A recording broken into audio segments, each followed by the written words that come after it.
Haemoglobin A1C কি? Diabetes কন্ট্রোলের সহজ গাইড।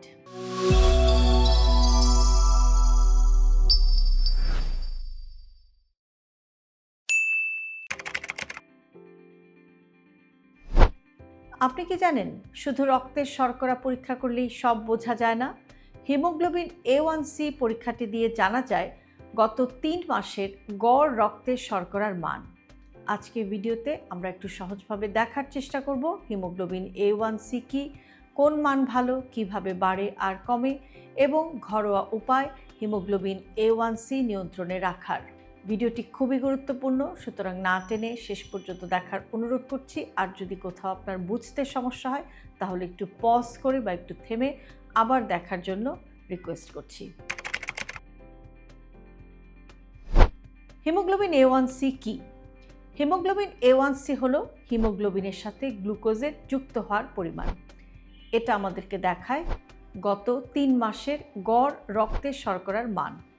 ডায়াবেটিস ডায়াগনোসিস এবং ম্যানেজমেন্টের জন্য এই পরীক্ষাটি খুবই গুরুত্বপূর্ণ একটি পরীক্ষা। হিমোগ্লোবিন A1Cর মান এবং ঝুঁকি। সাধারণ অর্থাৎ নর্মাল মান হচ্ছে ৫ থেকে ৫.৬%। যারা প্রি ডায়াবেটিক সেক্ষেত্রে মান হচ্ছে ৫.৭ থেকে ৬.৪%, এবং যারা ডায়াবেটিক সেক্ষেত্রে হিমোগ্লোবিন A1C হতে পারে ৬.৫% বা তার চেয়ে বেশি। WHO বা বিশ্ব স্বাস্থ্য সংস্থা অনুযায়ী যদি লক্ষণ থাকে একবার পরীক্ষা করলেই ডায়াগনোসিস সম্ভব, আর লক্ষণ না থাকলে দুবার পরীক্ষা করার প্রয়োজন। হিমোগ্লোবিন A1C বাড়ার কারণ কি কি? চিনি বা রিফাইন্ড কার্বোহাইড্রেট বেশি খাওয়া, শারীরিক অ্যাক্টিভিটি কম, বেশি বসে থাকা, ওজন বেশি থাকা, স্ট্রেস বেশি, ঘুম কম, এগুলো হরমোনের ভারসাম্য নষ্ট করে।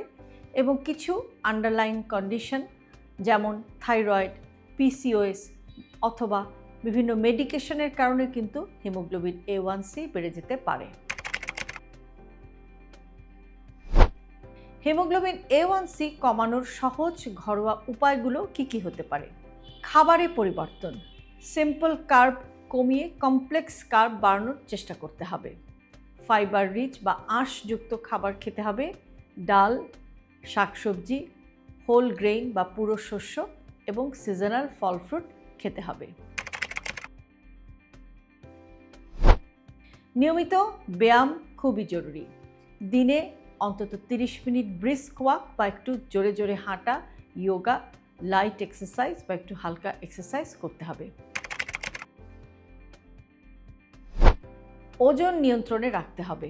হেলদি BMI সবসময় বজায় রাখার চেষ্টা করতে হবে, যেটা ইনসুলিন রেজিস্ট্যান্সকে কমায়। ঘুম এবং স্ট্রেসকে নিয়ন্ত্রণে রাখতে হবে। প্রতি রাতে 7 থেকে 8 ঘন্টার একটা ডিপ সাউন্ড স্লিপ এনশিওর করতে হবে। ডিপ ব্রিদিং এক্সারসাইজ, মেডিটেশন, হালকা রিল্যাক্সেশন এগুলোও কিন্তু প্র্যাকটিস করতে হবে।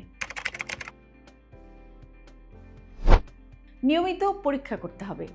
হিমোগ্লোবিন A1C প্রতি 3 থেকে 6 মাসে পরীক্ষা করুন। ডক্টরের পরামর্শ অনুযায়ী অ্যাকশন নিন বা কাজ করুন। সতর্কবার্তা, পারসিস্টেন্ট থার্স্ট বা আপনার যদি সবসময়ের জন্য অতিরিক্ত পিপাসা লাগে, যদি আপনার বারবার প্রস্রাব হয় বা ফ্রিকুয়েন্ট ইউরিনেশন হয়, হঠাৎ যদি আপনার ওজন কমতে থাকে, খুব বেশি ক্লান্ত লাগতে থাকে, আপনি যদি চোখে ঝাপসা দেখতে থাকেন, এই লক্ষণগুলো দেখলে ইমিডিয়েটলি আপনাকে ডক্টরের সাথে কনসাল্ট করতে হবে। হিমোগ্লোবিন A1C কেবল একটি সংখ্যা নয়, এটা আমাদেরকে শেখায় গত 3 মাসের সুগার কন্ট্রোল, হেলদি ডায়েট, নিয়মিত এক্সারসাইজ, পর্যাপ্ত পানি এবং ঘুম আর স্ট্রেস ম্যানেজমেন্ট। এই কম্বিনেশনই হিমোগ্লোবিন A1C নিয়ন্ত্রণে রাখতে সাহায্য করে। আজ থেকেই হেলদি লাইফস্টাইল প্র্যাকটিস করা শুরু করুন। নিজের শরীরকে সুস্থ রাখুন। হেলদি লাইফস্টাইলকে জটিল ভাববেন না, আপনার দৈনন্দিন জীবনের ছোট ছোট অভ্যাসের পরিবর্তনই আপনাকে নিয়ে যেতে পারে একটি সুস্থ জীবনধারার দিকে। আর সে কারণে আমরা সবসময় বলে থাকি হেলদি লাইফস্টাইল সিম্পলিফাইড। আজকে ভিডিওটি যদি আপনাদের কাছে ইউজফুল মনে হয় তাহলে অবশ্যই প্রিয়জনের সাথে শেয়ার করতে ভুলবেন না।